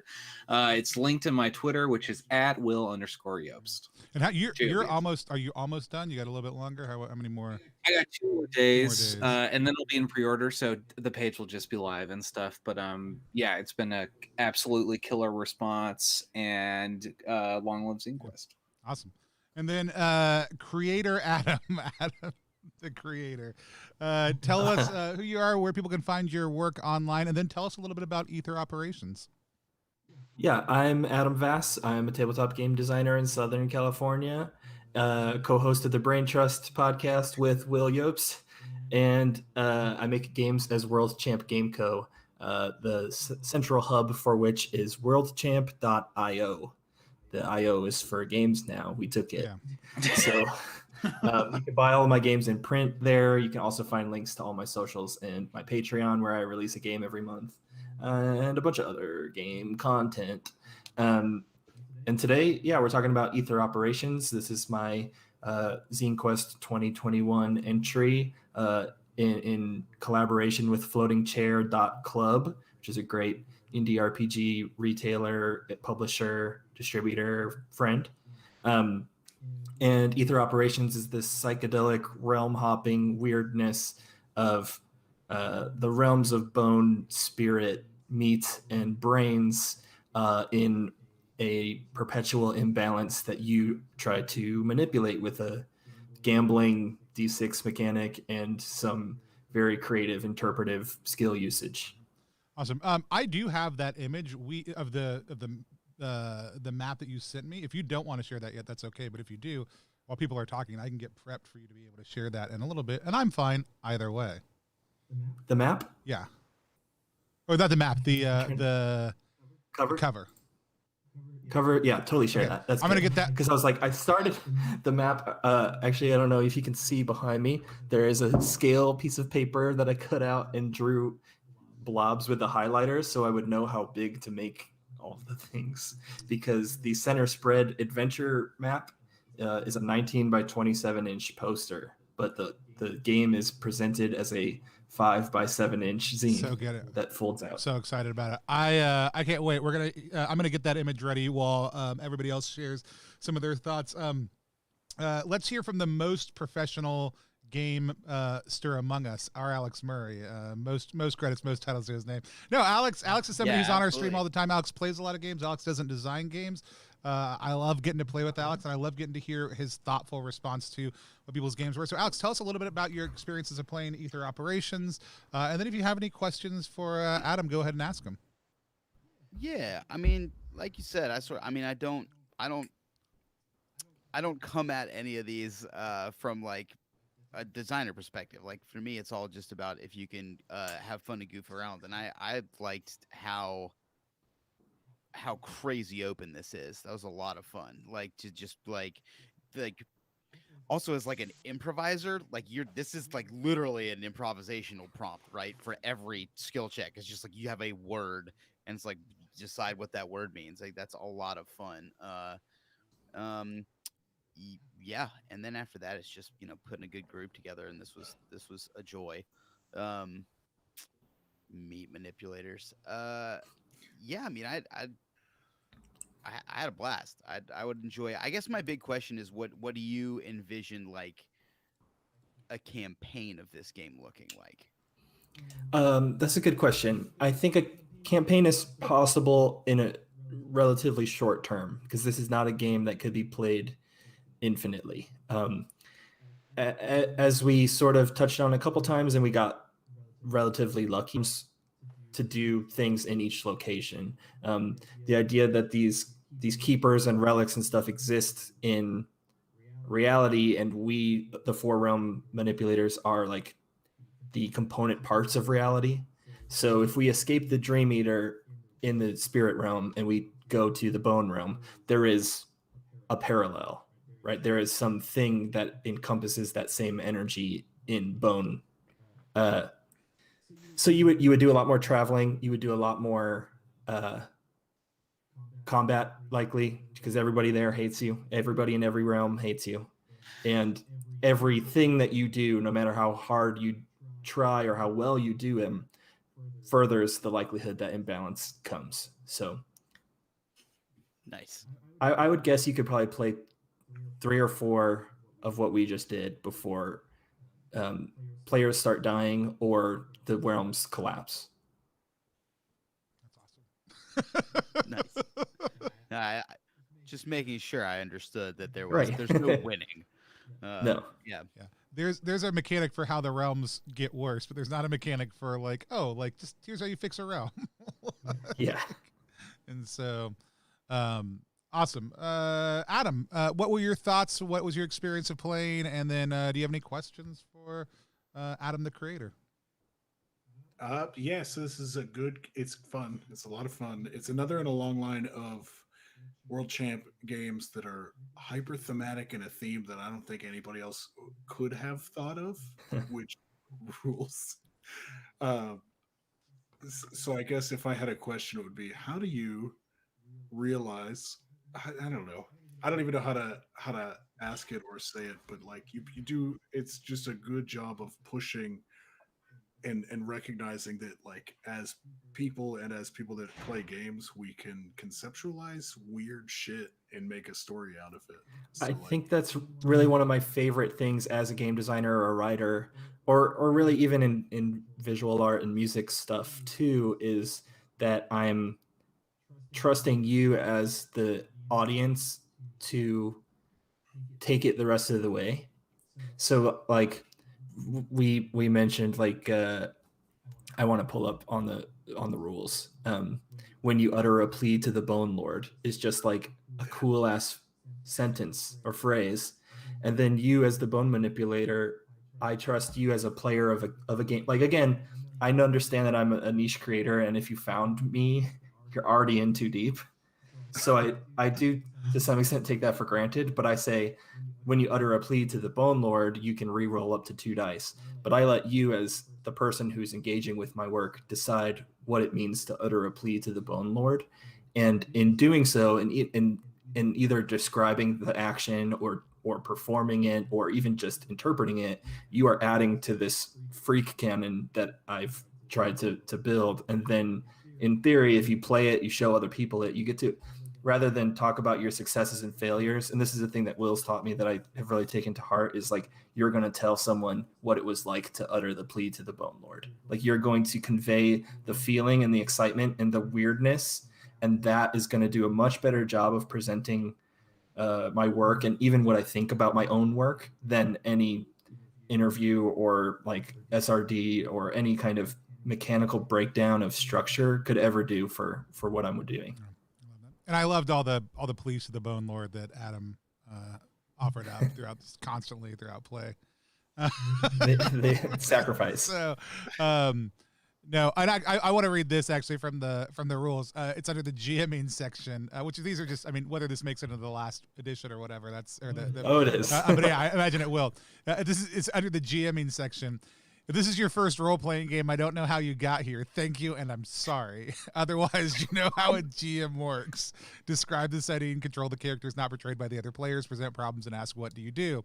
And so, like, and it's also, there's some other tools in there, some other statements in there that I actually think are super helpful. Whether somebody is just stepping into that role for the first time and you're sorry for them or not. And I love that section in the document also too. Adam, any other? Yeah, there's also rules to play GM-less if you had 4 players and each person just was in charge of their realm, because I do understand that this is maybe a difficult one, especially like you said, if you're stepping into the GM role as first time. Even if you are familiar with weirder games, this game doesn't have as much of a toolkit for you to craft adventures from. It will the sort of giant poster size adventure stuff will really help, but that was not that's not done. And so what Tony did for us was apropos of no help from me and did a great job. So that is not just a testament to your ability as a game master, but also I will take it as this sort of compliment that I make a good enough game that you know to weave these Baroque words together to make something really strange. So, Adam, any other questions? No, not at this time. Awesome. All right, but I reserve my right to ask some later. Will, go ahead and tell us about your experience playing, and if you have any questions for Adam, go ahead and toss them out. First of all, Adam, nice to meet you. First time, long time. This game had a ton of touchstones of Adam's work that I love, which is just, number one, is an expansive linguistic element that you just play inside of.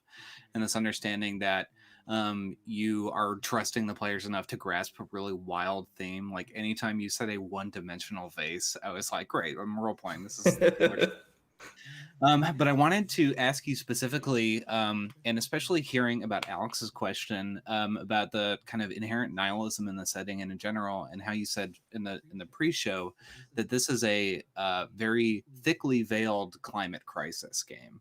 And while hearing you talk about the campaign elements, it really became clear. So maybe just, can you talk about that more? I would love to hear that.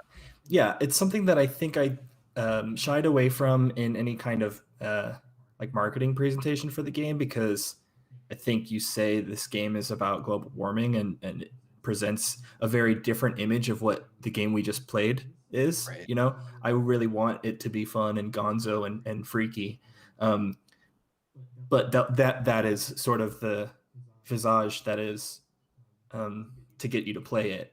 But really, I mentioned too, like it being expected to use the tools of a corrupt system to combat the corruption is giving into the system itself. Like it's not necessarily possible. So this doom that's approaching, this destabilization of realm, like that's our world being inhabitable. And that's not a far stretch, right? That already there is a thing we're working towards. And arguably not something that goes in the opposite direction given the tools that we have to combat it. So that's why the game doesn't have a system for you to restore balance. It just goes in one direction, and that direction is bad. There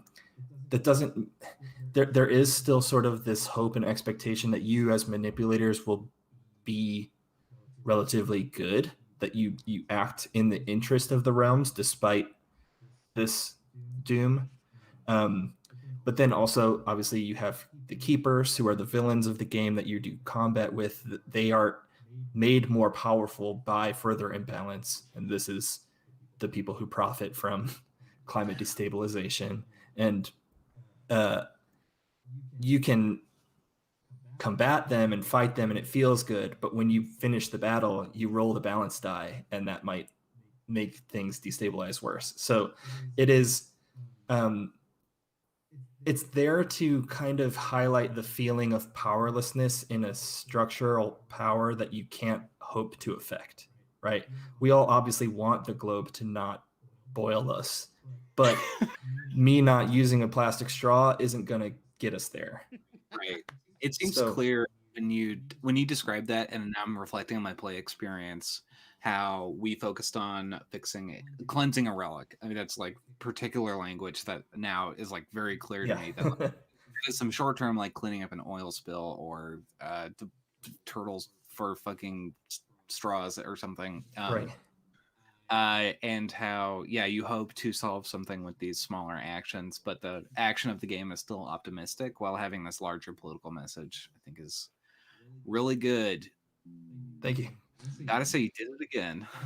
I actually, it was really funny when we were asking about realms earlier, and you mentioned that. Like the immediate thought I had was like, this, like, there's a plant connection here, and it like was interesting to me just to have like having heard that there's this larger climate thing, being like, oh, like I wonder how like the tree realm or the forest realm or the plant realm would like. It immediately went to this sense of where is the other aspects of material creation in this, and so like it was just super. Yeah, I just loved hearing that was kind of bedded into the design, and I didn't have any idea.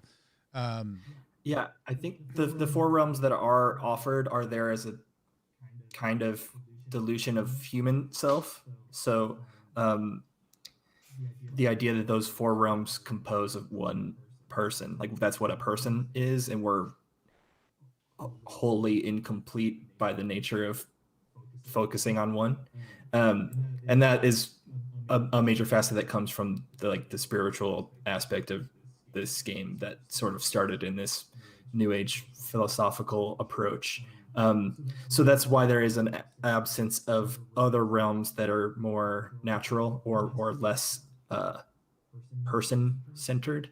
But I kind of am interested if this is something that people enjoy in expanding the lexicon of realms and having more different kinds of manipulator. I told Sam right before the stream that I have a secret stretch goal for the Kickstarter, that if it makes 10K, I'm going to add the hair realm manipulator and just throw it in there. Oh my gosh. And everyone will get it. But I'm not making that a public facing thing because I don't necessarily want to. If you're even getting close to that, and you need obviously as somebody with beards and hair being a big part of what I do on a. I'm just gonna pass the hair realm off to you. Well, no, just let me. Other... We'll blast that out everywhere. Be like, look, guys, this is like every email list I have. We'll get an email about. Yeah.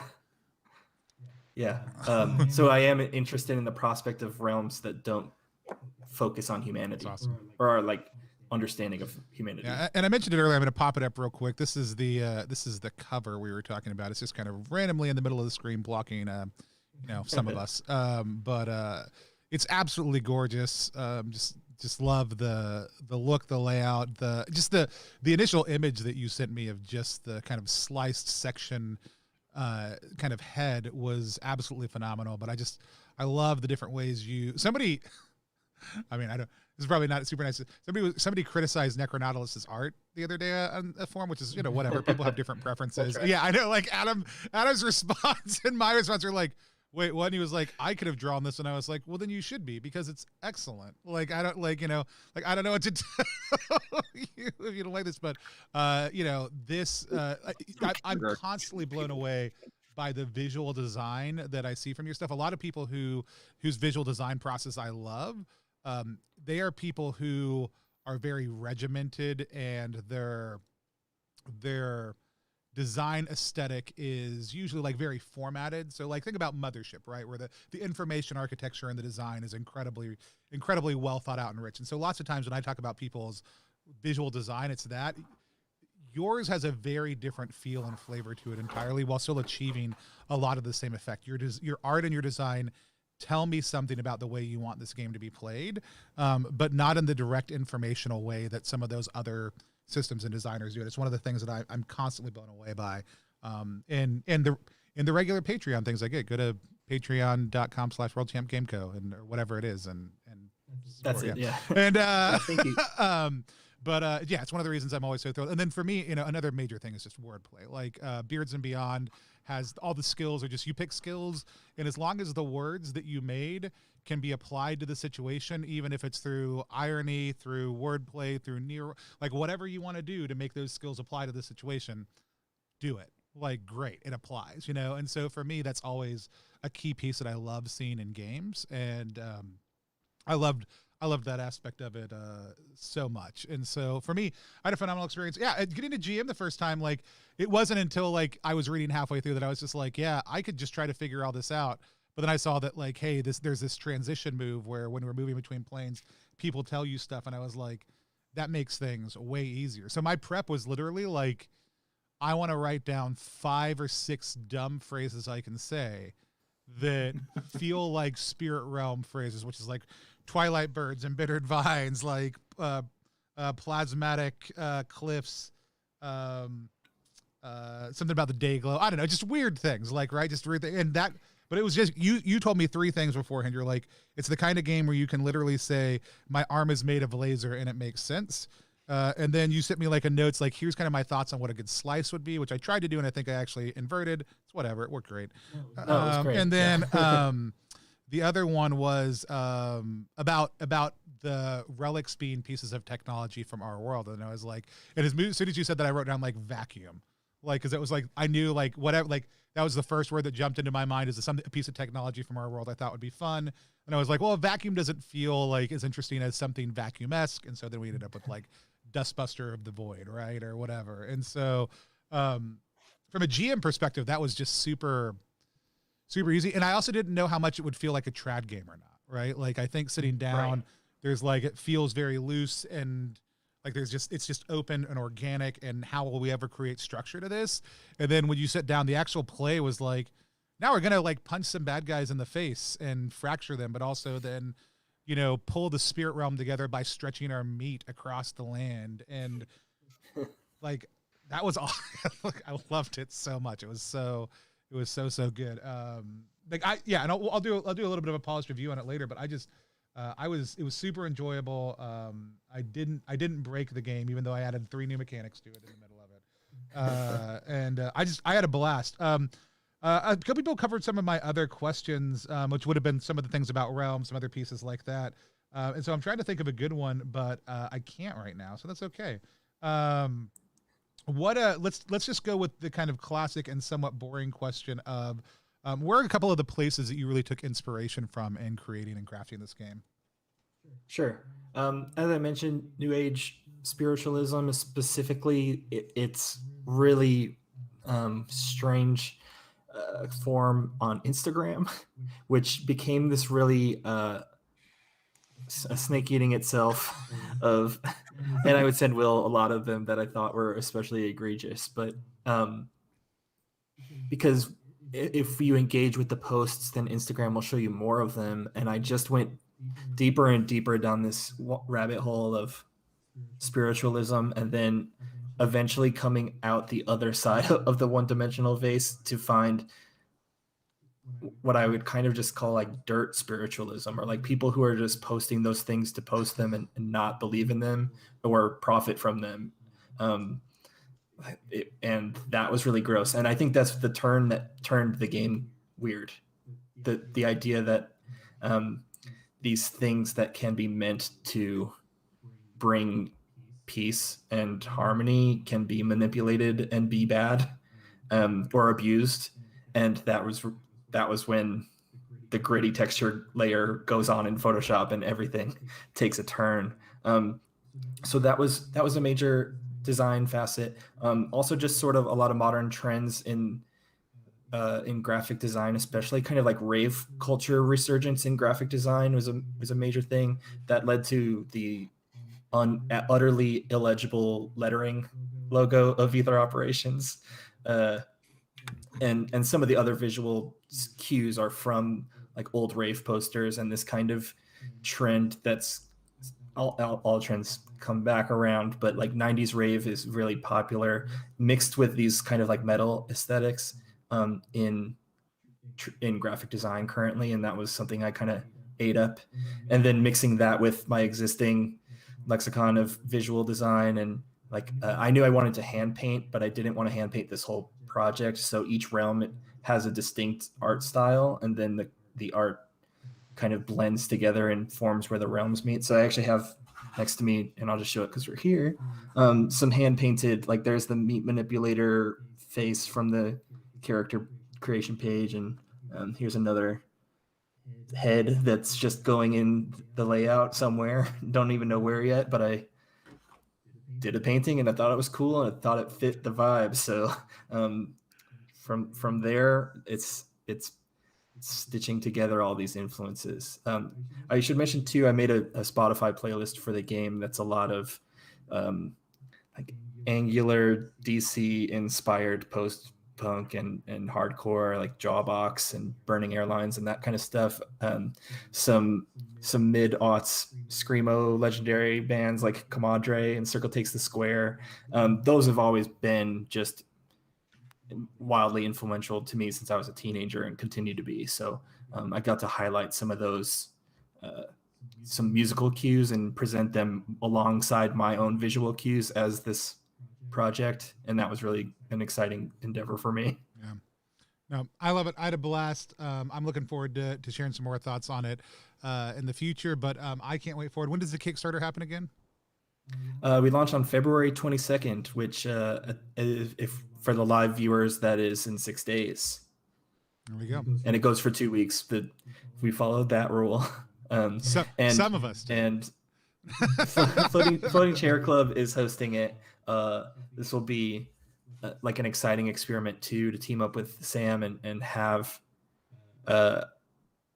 beyond the fact that he's doing distribution for it or fulfillment, we're like also looking at what it means to collaborate, because I self-publish my own work all often. So to work together on that is really exciting and different, and like seeing what different avenues other people take and what we can use our strengths for respectively to make something else is really cool. I love that. I'm looking forward to it. There's a link right below us, ctrpg.link Aether Ops KS, that'll take you right to the Kickstarter, whether you're watching this now or whether you're watching it a week and a half from now. It'll take you straight to that. I mean, 3 weeks from now, it'll just redirect you to whatever I want it to. But for right now, you can check it out there. Again, we're at +1EXP. You can find us at +1EXP.com across all channels. We're a weird little brand that multi-classes in tabletop game design, beard and skincare alchemy, and the Bardic College of Content Creation. If you're a designer out there who wants to come on and play with us, we'd love to play your game. We'd love to share it with other people and help you find people who love your great game. If you're out there and you're a player, hit follow, hit like, hit subscribe. I don't know what people do on the interwebs anymore. Do one of those things so that you get more of our content. You can find all that stuff at +1exp.com and all of our content on YouTube at youtube.com/+1exp. We've had Adam. It was great to have you on. Adam Bell. It was great to have you on as a player today. We had Grasping Nettles. I'm looking forward to our actual play of all those of all your shit post zines. That's going to be really fun to do. I know we're going to get Torque on soon also sometimes, Will's game. Please go back that also too if you have not yet for some weird reason. I'm going to make a bunch of actually really fancy, really big board game people who do reviews review your game and pop it out to a much larger audience. So they don't know that yet. We're just tricking them into it. Yeah, it's going to happen. We were trying to surprise you, but then we pushed back, and so I couldn't make it work. So I'm just going to tell you now. But we're still going to do it. They've just been told we're going to play a board game. They don't know yet what's happening. And so, because what's better than tricking your friends? But I don't have good ways to close streams ever. Vi did come up with a good one for Prestige class earlier today. I haven't figured one out ever. So we just wave at the screen until I hit log off on the stream. So bye, everybody.